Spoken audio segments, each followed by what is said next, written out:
ఓం గం గణపతి నమః శ్రీమాత్రే నమః శ్రీ వారాహిదేవి నమో నమః. Welcome to our YouTube channel Chagantipati talks. Gurucharitra 14వ అధ్యాయము. శ్రీ గణేశాయ నమః, శ్రీ సరస్వతి నమః, శ్రీ గురుభ్యో నమః.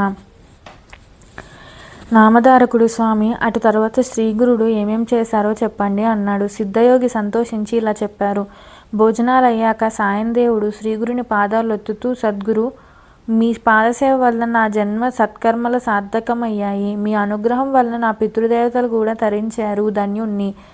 మాయ చేత మానవులా కనిపిస్తున్నారే కానీ సాక్షాత్తు మీరు భక్తులను ఉద్ధరించడానికి అవతరించిన భగవత్ స్వరూపులే. మీ మహిమ వేదాలకే అంతుబట్టనిది. అటు మీకు సేవ చేసే అవకాశం నాకు అనుగ్రహించి నా వంశాన్నే పావనం చేశారు.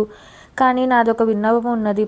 ప్రస్తుతం నేనొక కష్టంలో ఉన్నాను. వేరే దారి లేక నేనొక యవనరాజు సేవలో ఉన్నాను. అతడు నరరూప రాక్షసుడే. అతడు ప్రతి సంవత్సరం ఒక బ్రాహ్మణుని చంపుతాడు.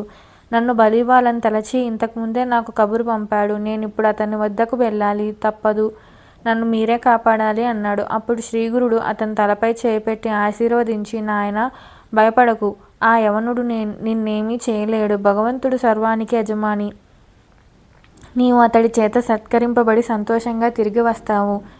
నీవు వచ్చేదాకా మేమిక్కడే ఉంటాము. దీర్ఘాయుష్మాన్ భవ అని పంపారు. సాయందేవుడు శ్రీగురుని మాటలు విని సంతోషంతో యవనరాజు వద్దకు వెళ్ళాడు. తాను కబురు పంపగానే రాకుండా ఆలస్యం చేసినందుకు కోపంతో రాజు అతనిని చూస్తూనే లోపలికి వెళ్ళిపోయాడు. సాయందేవుడు భయంతో శ్రీగురుణ్ణి ధ్యానించాడు. అంతఃపురంలోకి వెళ్ళిన యవనునికి అంతలోని నిష్కారణంగా భయము, చనిపోతున్నంత బాధ కలిగి స్పృహ తప్పి పడిపోయాడు. అప్పుడు అతనికి ఒక స్వప్నం వచ్చింది. ఒక బ్రాహ్మణుడు అతన్ని ముక్కలు ముక్కలుగా కోస్తున్నట్లు కనిపించింది.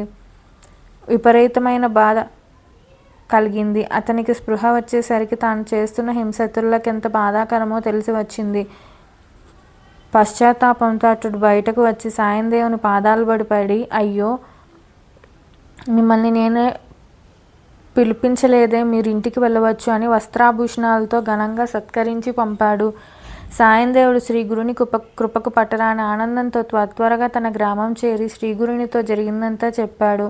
ఆయన సంతోషించి, నాయన, మేము పుణ్యతీర్థాలు దర్శిస్తూ దక్షిణ దిక్కుగా వెళ్తాము అన్నారు. అతడు నమస్కరించి, స్వామి, నాకు మీరు ప్రసాదించిన ఈ జీవిత శేషాన్ని మీ సేవకే అంకితం చేస్తాను. అనుగ్రహించండి. మీ పాద సన్నిధిని విడిచి బ్రతకలేను. నన్ను విడిచిపెట్టి వెళ్ళవద్దు. నేను కూడా మీ వెంట వస్తానని వేడుకున్నాడు.